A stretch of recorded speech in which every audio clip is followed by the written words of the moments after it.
আসসালামু আলাইকুম, welcome to my channel. আজকে আমি যে রেসিপিটা আপনাদের সঙ্গে শেয়ার করব সেটা হচ্ছে অফ সিজনে ধনিয়া পাতা এবং টমেটো কী করে সহজেই হাতের কাছে পাবো এবং কিভাবে আমি এটাকে স্টোর করব সারা বছরের জন্য, সেটাই আমি আপনাদের সঙ্গে শেয়ার করব।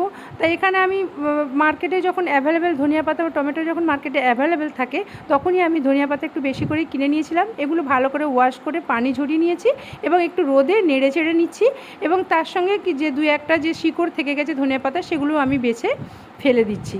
এভাবে কিন্তু একটু রোদ খাইয়ে নিতে হবে, নিলে কিন্তু পানিটা একদম শুকিয়ে যাবে। তা শুকিয়ে গেলে এটা কিন্তু স্টোর করার পর এটা অনেক দিনই থেকে যাবে। তাই এইভাবে আমি দেখুন যেগুলো রোদে একটু নেড়ে চেড়ে নেবার সময় যেই শিকড়গুলো থেকে গেছে বেশিরভাগই আমি কেটে সব ফেলে দিয়েছি, সেগুলো আমি একটু বেছে নিলাম। নিয়ে এইবার আমি এটাকে একটা পেস্ট বানিয়ে নেব। তা দেখুন আমি মিক্সার জারের মধ্যে আমি পেস্ট বানিয়ে নিয়েছি। এবার এখানে আমি ফ্রিজের ট্রে নিয়ে নিয়েছি। ফ্রিজের ট্রের মধ্যেই আমি এটাকে দিয়ে দেবো, স্টোর করে নেবো। তাই এখানে আমি ফ্রিজের ট্রে নিয়ে নিয়েছি, আবার প্লাস্টিক ট্রেও নিয়ে নিয়েছি। এই প্লাস্টিক ট্রে কিন্তু মার্কেটে খুব অ্যাভেলেবেল পাওয়া যায়, শপিং মলে তো অবশ্যই পাওয়া যায়। তা আমার কাছে অনেকগুলি প্লাস্টিক ট্রে এরকম আছে। তা আমি প্লাস্টিক ট্রেগুলোতেই সব ভরে নেব। ভরে নিয়ে আমি এটাকে ডিপ ফ্রিজে ওভারনাইটের জন্য বসিয়ে দেবো। ওভারনাইটের জন্য রেখে দেওয়ার পর এই ধনিয়া পাতার পেস্টটা একদম বসে যাবে। তারপর ছোট ছোট বড়ির আকারে আমি এগুলোকে তুলে নেবো ট্রে থেকে। তুলে নিয়ে আমি একটা জিপ ব্যাগের মধ্যে এগুলোকে স্টোর করে ডিপ ফ্রিজের মধ্যে রেখে দেবো সারা বছরের জন্য। তা আপনাদের কাছে যদি জিপ ব্যাগ থাকে খুবই ভালো, না হলে কিন্তু যে কোনো এয়ারটাইট কন্টেনারের মধ্যে রেখে দিলেও সারা বছর থেকে যায়। এখানে দেখুন আর একটা আমি প্লাস্টিক ট্রে নিয়ে নিয়েছি। এই প্লাস্টিক ট্রের মধ্যেও আমি ধনিয়া পাতার পেস্টটা ভরে নিচ্ছি। এইভাবে কিন্তু ভরে নিলে কিন্তু খুব সহজেই ডিপ ফ্রিজের মধ্যে রাখলে খুব সহজেই স্টোর করতে খুব সহজ হবে। এবার যদি এরকম ট্রে যদি নাও থাকে তাহলে যে কোনো একটা প্লেটের মধ্যে বা কোনো কন্টেনারের মধ্যে রেখে এটা ফ্রিজের মধ্যে করে দিলাম। তারপরে এগুলো পিস কেটে কেটে আমি জিপ ব্যাগে করে বা যে কোনো প্লাস্টিক ব্যাগে করে আমি ডিপ ফ্রিজে স্টোর করতে পারবো। তা আমার কাছে যেহেতু ট্রেটা আছে সেজন্য আমি ট্রেতেই ভরে নিলাম পেস্টগুলো। দেখুন এইভাবে কিন্তু আমি ভরে নিয়েছি, এইভাবেই সব কিছু ভরে নিয়েছি। তা আমি বারবার ওই জন্য দেখিয়ে দিচ্ছি কীভাবে আমরা স্টোর করব।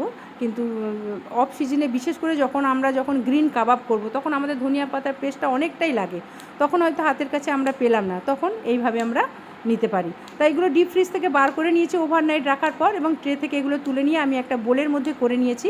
এই বোল থেকে আমি এবার জিপ ব্যাগের মধ্যে এগুলোকে ভরে নেব। এবার জিপ ব্যাগের মধ্যে ভরে নিতেও পারেন বা কোনো প্লাস্টিক ব্যাগের মধ্যেও এগুলো ভরে নিয়ে ডিপ ফ্রিজের মধ্যে স্টোর করতে পারেন। তাই আমি এটা ডিপ ফ্রিজের মধ্যে তো অবশ্যই স্টোর করতে হবে। তা দেখুন এইভাবে কীরকম বড়ির মতো করে তুলে নিয়েছি, এবং এবার এইভাবে দেখুন আমি প্লাস্টিক ব্যাগে বা জিপ ব্যাগের মধ্যে কীভাবে এগুলোকে ভরে নিয়েছি সেটা আমি দেখিয়ে দিচ্ছি। তাই এইভাবেই কিন্তু আমরা ধনিয়া পাতাগুলোকে সারা বছর স্টোর করে নেব। এইবার আমি যেটা স্টোর করব সেটা হচ্ছে টমেটো আমি কিভাবে সারা বছর স্টোর করব সেটাও আমি আপনাদের সঙ্গে শেয়ার করব।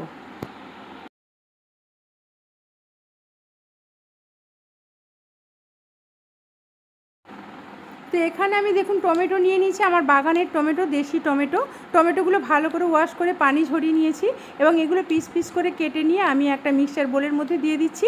তারপরে এই টমেটোগুলোর একটা পেস্ট বানিয়ে নেব। এই পেস্ট বানিয়ে নিয়ে এইটা যদি আপনাদের কাছে এরকম ট্রে থাকে ট্রের মধ্যেও রাখতে পারেন, কিংবা একটা বড় প্লেটের মধ্যেও এরকম তেল লাগিয়ে দিয়ে তারপরে এর মধ্যে টমেটোর পেস্টটা দিয়ে দিতে পারেন। যেহেতু এর আগে আমি ধনিয়া পাতাটা একটা ট্রের মধ্যে রাখা দেখিয়েছি, তাই টমেটোটা আমি একটা প্লেটের মধ্যে কিভাবে রাখা যায় এইটা আমি দেখাচ্ছি। এটাও আমি একদম একটু নেড়ে নিয়ে একদম ইকুয়াল করে নিলাম চারপাশটা, এবং ধনিয়া পাতাটাও আপনারা এরকম টমেটোর মতো করে এরকম একটা প্লেটের মধ্যে তেল মাখিয়ে এরকমভাবে ইকুয়াল করে রেখে দিতে পারেন। তারপর আমি ওভারনাইট এটা ডিপ ফ্রিজে রেখেছিলাম। দেখুন এটা একদম জমে গেছে। আমি এটা একটা ছুরি দিয়ে আমি পিস কেটে নিচ্ছি। আমি একটু ছোট বড় করেই পিস কেটে নিচ্ছি। পিস কাটাটা আমার কাছে ইম্পর্টেন্ট না, ইম্পর্টেন্স হচ্ছে এটা স্টোর করা এবং এটা কিভাবে স্টোর করব সেটাই দেখানো, সেটাই হচ্ছে আপনাদের সঙ্গে শেয়ার করা, সেটাই হচ্ছে ইম্পর্টেন্স।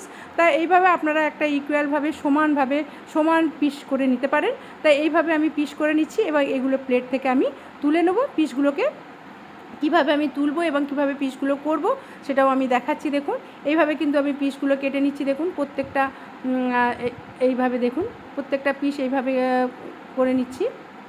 যেহেতু আগে ছুরি দিয়ে আমি একটু স্লাইস করে নিয়েছিলাম, তার জন্য অবশ্যই একদম খুব আরামসে পিসগুলো হয়ে যাচ্ছে।